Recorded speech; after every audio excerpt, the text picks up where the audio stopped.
So I bought a Tesla Model 3.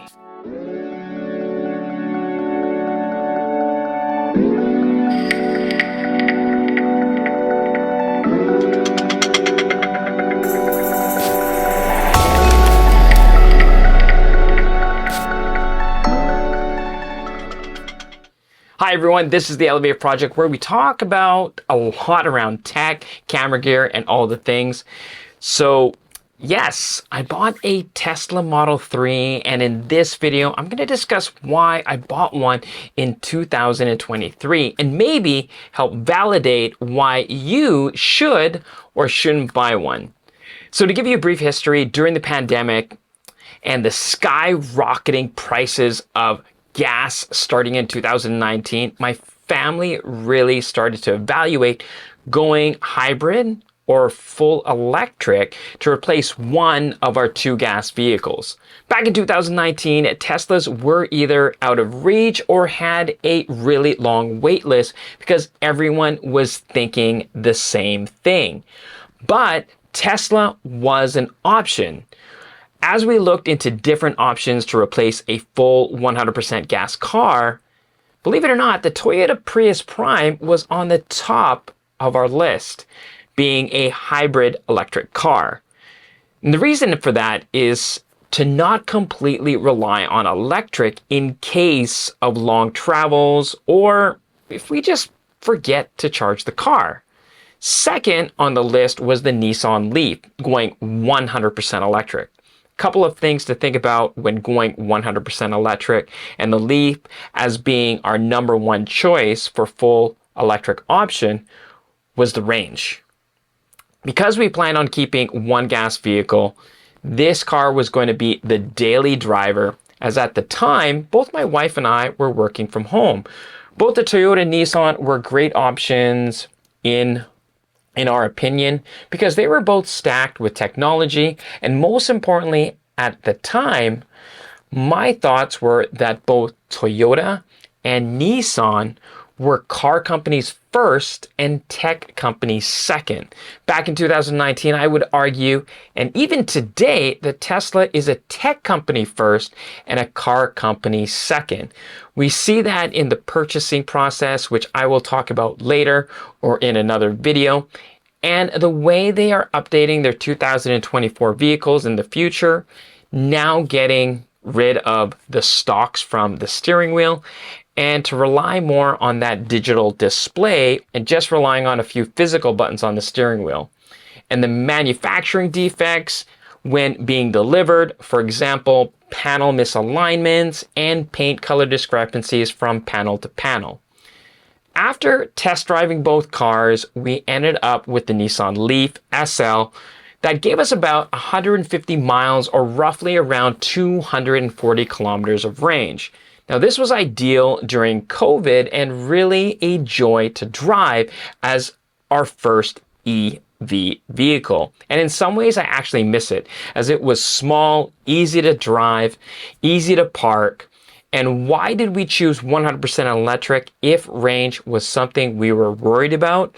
And if you are buying an electric car, I'm going to tell you, if you're buying an electric car for the first time, I guarantee this will be a part of your buying decision.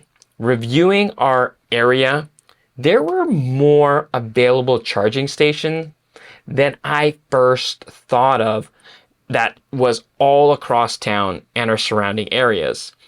Also, our garage had a 240 outlet or a laundry outlet and was perfect to charge the Leaf every day if needed with a level 2 charger, making it super easy to top up as our daily driver.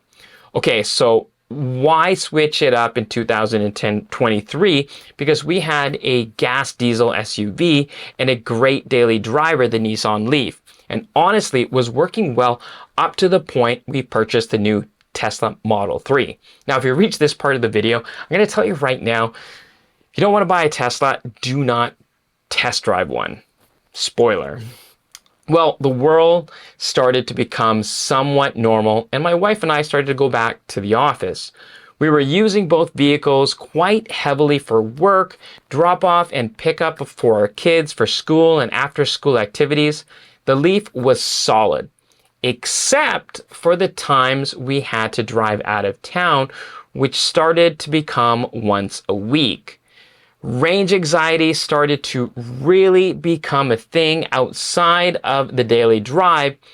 What really became an issue and finally made our decision to switch was my wife took our kids out of town to visit family, not a strange or unusual occasion. Typically, from 100% charge, we'll bring the Leaf at least one way with about 15 to 20% charge left and charge back up to even 80% for the ride home.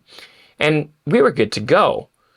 Well, over time, since we got the Leaf, it would give us around 240 kilometers, and at the end, it was giving us around 214 kilometers of range. Now, of course, depending on different factors, the season being summer or winter, turning on heat or AC while driving.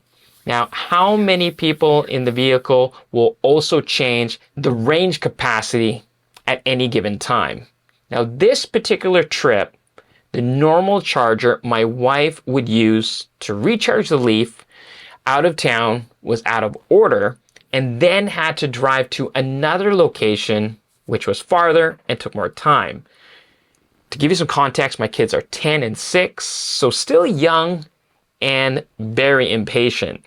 Charging at this other location was further away and was a level 2 charger and not a supercharger, taking it much, much longer than usual to charge the Leaf up to 80%. And the day became night, so my wife stopped at roughly about 60%. And on the way home, I got a call every 15 minutes because of range anxiety, and it seemed that every charger they saw on the app, which was a lot, stopped at each one was out of order or just plain not working. So aside of charging from home, other chargers were just unreliable where we live and the surrounding areas over time. Doing some research and checking out the Tesla superchargers, wow, they had an abundance and seemed to be well maintained, and with an adapter still use other EV chargers as well. So we decided to be in the hunt for a new EV, and with a new local Tesla shop near our home, we went in and took a few test drives because we wanted a vehicle that could at least take us to this particular town and back without worrying about having to recharge. So to give you some context, from point A to point B is roughly about 210 kilometers. So we would need something that had roughly about 500 kilometers worth of range. We originally thought that we would be focusing on getting a Tesla Y long range, and we ended up getting, to our surprise, a Model 3 long range. We wanted the range, and the drive was just funner in the Model 3 versus the Y. And also, we also justified the purchase because we still had our SUV, so we weren't worried if we needed more cargo space or for really long trips if needed.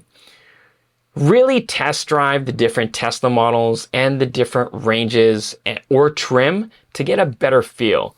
For us, the Model 3 all-wheel drive long range was the right fit. It was sportier, it was funner, and because our kids are 10 and 6, there was enough space for the back seat for them. And we have had the Tesla for about a month, and I honestly really love it so far, especially in comparison to our old Leaf. Now, if you are interested in tech, camera gear, and Teslas, and you found value in this video, hit that like button and subscribe for more content.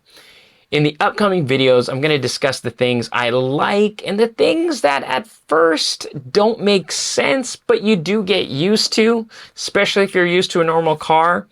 Going to be going through some different accessories I purchased that I've tried out for the Tesla, and the thoughts of paint protection film and ceramic coating. And I'm going to tell you, the list goes on, so there will be a lot more content. So for now, thank you for watching. Be safe, stay awesome, and I'll catch you in the next one.